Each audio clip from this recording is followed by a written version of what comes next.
You're copying, or the Prime Minister's copying a bit of flack at the moment from the opposition leader over the caravan terror plot and not detailing what he knew and when. Should he be detailing when the advice was given to him? Because he has spoken about other times when security advice has been afforded to him. Look, the management of information, in this instance originally by the New South Wales Police, we need to respect the way in which those police forces and other intelligence agencies, when it's their information, manage that.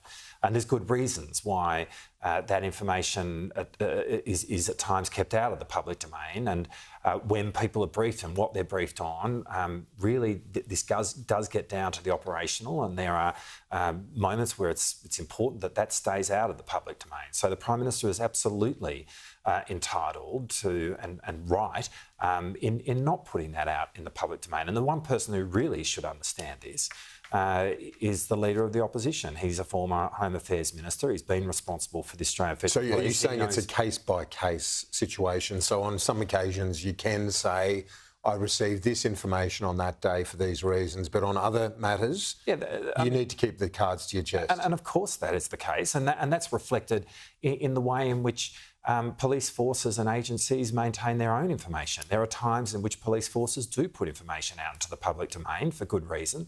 There are times where they don't for good reason. And that needs to be respected because these are operational matters and we need to let them manage those operations. What's important to understand is this.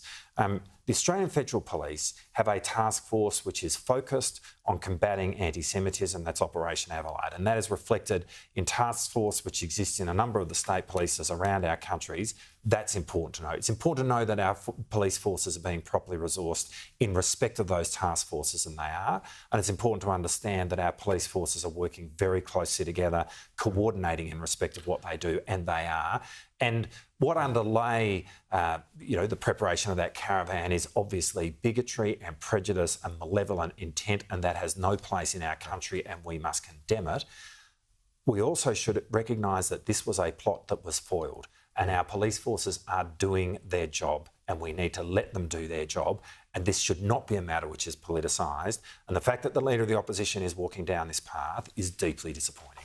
A couple of quick ones before you go. On the plans to tax super funds over $3 million, some fund managers are saying, what about politicians, those with defined benefits? Not you, but Prime Minister Albanese and others who've been here a long time. If you've got a benefit that's over $3 million, unrealised gains, will they be taxed? Well, like other people will be. Obviously, I'm not going to go into individuals, but whatever reforms we put through will apply to everyone. I mean, the law that applies to one person out there in respect of defined benefit schemes will apply across the board, and that includes politicians. So funds on defined benefits will also be... Well, if they meet the criteria that we're talking about in terms of the reforms, then what applies to one is going to apply to all.